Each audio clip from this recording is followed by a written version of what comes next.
It was a legendary escape from a place that was supposed to be inescapable. 55 years ago this month, 3 men pulled off the impossible, breaking out of Alcatraz. Only on 5 tonight, Betty Yu takes us to some rare locations on the Rock to show us how they got out.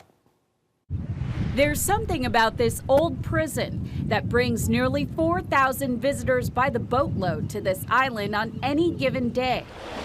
Alcatraz was a federal penitentiary for nearly 3 decades. In that time, there were 36 escape attempts. 23 were caught, 6 were shot and killed, and 2 drowned. But 3 men, brothers John and Clarence Anglin and Frank Morris, have never been found. And they crawled out of their cells up on the roof and escaped into the San Francisco Bay, and that you got to give it to them. They broke the system. For 55 years, that legendary escape is still one of the greatest mysteries in American history. Welcome to Alcatraz. The allure partly fueled by popular shows and Hollywood, including the movie Escape from Alcatraz, starring Clint Eastwood. And what they did is I got an inside look at the infamous cells, normally off limits to the public, where the trio of bank robbers began their months-long plot. I'm standing in John Anglin's jail cell. It is 5 by 9 in the size of a standard pool table. If you take a look behind me, that's the air vent that he widened to escape through. They literally drill small holes around the existing vent and then push that concrete in. This photo shows the kind of meticulous work they did around the vent with the drill. On the night of June 11th, they were ready to go.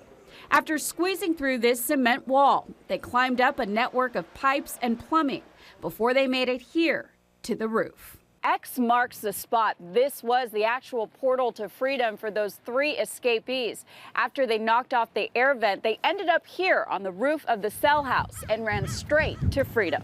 Once they were on the ground, they went underneath the water tower and scrambled down to the smokestack at the north end, inflated their raft, and paddled away, never to be seen again.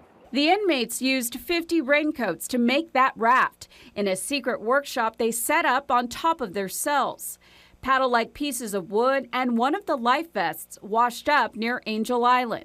What was left behind in their cells? Dummy heads made of plaster, paper mache, paint, and real human hair to fool the guards. Very sophisticated with all the moving parts. They did a lot of work. They read Popular Mechanics magazine. They had access to stuff from the library. This is the cover of that 1960 Popular Mechanics issue, found in one of the cells, featuring a how-to on raft making techniques. Supervisory Deputy U.S. Marshal Michael Dyke has been working this case for the last 14 years. He still gets 1 or 2 leads a month. Most turn into dead ends. There's theories about if they left at a certain time, the tides would have been in their favor and they could have made it ashore. There's theories that they were in South America. My general sense of it, there's a more likelihood that they didn't make it. The Federal Bureau of Prisons say that they drowned once they got off of Alcatraz and their bodies were swept out to the Pacific Ocean. End of story. If the men are alive today, Frank Morris would be 90 years old. John and Clarence Anglin, 86 and 87. Using age progression technology, the FBI released these images of what they might look like. I believe they made it to shore. No one knows, they might be in Brazil. I doubt that. William Baker was 23 when he did time on Alcatraz. He knew Frank Morris. He was a very quiet guy, very patient guy. He was a guy that could actually do things, mechanically.